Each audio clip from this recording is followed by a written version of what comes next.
Comedian है कुणाल कामरा के नाम से। कुणाल कामरा जो है वहां के अपना एक कॉमेडी है, मस्खरा है। उन्हें किसी को गद्दार बोल दिया, किसी को गद्दार बोल दिया उन्हें, तो एकनाथ शिंदे की पार्टी वाले बोले हमारे साहब को तो गुंडे बोला, गद्दार बोला। जाके जहां पे उन्हें वो परफॉर्म करा उसको तोड़ दिए। क्या करे? तोड़ दिए।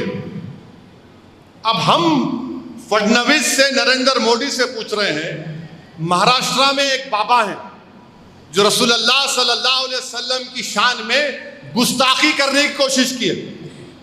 याद रखो, गुस्ताखी कोई नहीं कर सकता आकाए दो आलम सल्लल्लाहु अलैहि वसल्लम की शान में। अगर कोई आसमान की तरफ देख के थूकेगा तो थूक उसके चेहरे पे गिरता। उन्हें गुस्ताखी करे, उसको अरेस्ट नहीं करे, उसको पकड़े भी नहीं, उसके जाकर उसके घर को तोड़े भी नहीं। मगर यहां पर क्योंकि Eknath Shinde deputy chief minister है, उन्हें बोला, नाम तो नहीं लिया उन्हें, मगर ये लोग माने निकाल लिए। आपके गुंडे जाके वो जगह को तोड़ दिए। हम योगी और फडणवीस से पूछ रहे हैं, क्या आप इन तोड़ने वालों का घर तोड़ेंगे? इरफान अंसारी नागपुर में सर पे मार के उसको शहीद कर दिए, 3 लोग को गिरफ्तार किया, उनके घर तोड़ेंगे आप? किसका घर तोड़ रहे हैं आप? सिर्फ मुसलमानों का तोड़ रहे हैं। जो लोग जाकर धमकी दिए कुणाल कामरा को, वो जहां पे हुआ तोड़े, उनको कुछ नहीं, घर उनको पुलिस स्टेशन में बेल मिल गई। ऐसा दिख रहा कि पुलिस स्टेशन उनका मायका था। हजरत सुसरे मिल्लत बैठे थे, आजा दामाद खड़े करके जा। याद रखो, कोई इख्तिदार पर ज्यादा रहने वाला नहीं है। भारत में बादशाहों के महलात वीरान हैं। वो वीरानी पुकार कर कह रही कि एक जमाने में बड़ी आला शान इमारत होती थी, तुम्हारे भी महलात वीरान होंगे, मगर सुनहरे हुर्फों में तुम्हारी नाइंसाफी और जुल्म की दास्तान को लिखा जाएगा। तुम्हारी नाइंसाफियों को लोग सुबह क़यामत तक याद रखेंगे। और अगर तुम ये समझ रहे हो कि हम झुक जाएंगे, हम वो कौम हैं जो सिर्फ अल्लाह के आगे झुकते हैं, वक्त के यजीदों, फिरौनों और वजीर आजमों के सामने नहीं झुकते हैं। हम नहीं झुकने वाले हैं। हम मुकाबला करेंगे जमहूरी तरीके से। तुम जुल्म पे जुल्म ढाते जाओ। 5 साल से हमारे बच्चे जेलों में, बेल नहीं होती। केजरीवाल को बेल हो गई, के चंद्रशेखर राव की बेटी को 6 महीने में बेल हो गई, मगर गुलफिशा को 5 साल से बेल नहीं होती। शिफाउर रहमान को बेल नहीं होती, तहर हुसैन को बेल नहीं होती। क्यों नहीं होती बेल उनको? क्या हमारा मुकद्दर सिर्फ घर का डेमोलिशन, हमारा मुकद्दर गोली खाना, हमारा मुकद्दर मस्जिदों को हमारे छीन लेना, हमारा मुकद्दर हमारे बच्चे यतीम होना और उनके माँ बाप अपने बच्चों को जेलों में देखते देखते खबरों में चले जाते हैं?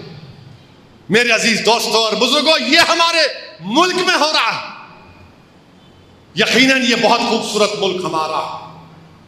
और याद रखो जालिमों, इस मुल्क को आजाद अंग्रेजों की गुलामी से तुमने नहीं किया, ना किसी मुगल बादशाहों ने किया। इस मुल्क को गुलामी से आजाद मक्का मस्जिद के उस वक्त के इमाम मौलवी अलाउद्दीन साहब ने किया था। जैसे ही रमजान का दिन था, जुमे का दिन था, मक्का मस्जिद से इमाम साहब खुतबा दिए और बोले कि चलो सुल्तान बाजार की रेजिडेंसी को, जहां पर अंग्रेजों ने एक मुसलमान को दबोच दिया है। मौलवी अलाउद्दीन की क़यादत में मक्का मस्जिद से जुलूस निकला, सुल्तान बाजार के मौजूदा वुमेन्स कॉलेज पर हमला हुआ, गोलियां चली।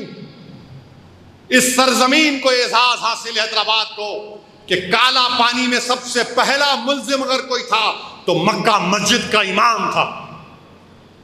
आप जुल्म करके थक जाओगे, तुम जुल्म करके खत्म हो जाओगे इंशाअल्लाह ताला, मगर रसूलुल्लाह सल्लल्लाहु अलैहि वसल्लम का गुलाम पहले भी खड़ा हुआ था, आज भी खड़ा हुआ है और कल भी खड़ा रहेगा इंशाअल्लाह ताला। तुम अगर ये समझ रहे हो कि कानून बनाकर हमारी मस्जिदों की तरफ ललचाई नजरों से देखोगे, जाकर रशिया में बसने वाले उस वक्त के सोवियत यूनियन के कम्युनिस्टों से पूछो, उन्होंने समझा कि स्टालिन की हुकूमत, ब्रेज़नेव की हुकूमत इस्लाम को ख़त्म कर देंगे, कम्युनिज्म ख़त्म हो गया, यूएसएसआर टूट गया, मगर इस्लाम जिंदा है, मस्जिदें आबाद। ये हमारा मुल्क है, हम इस सरजमीन पर पैदा हुए, इस सरजमीन पर हम बाइज़्ज़त शहरी बन के रहेंगे, हम बाइज़्ज़त इंसान बनकर रहेंगे। हम अपने हुकूक को हासिल करने की लड़ाई आईन और संविधान के दायरे में रहकर लड़ते रहेंगे और हम अपने हक को हासिल करके रहेंगे। हम दुनिया से जरूर जाएंगे, मगर जाने से पहले हम आने वाली नस्लों को आराम की नींद देकर जाएंगे, उनको ताकतवर बना के जाएंगे, उस क़यादत को मजबूत करके जाएंगे। मेरे अजीज दोस्तों और बुजुर्गों, मेरी आपसे गुजारिश है कि आप दुआ भी करें इस कानून के खिलाफ, आप दुआ भी करें कि अल्लाह सुब्हानहू व तआला इन जालिमों से हमको छुटकारा दिला।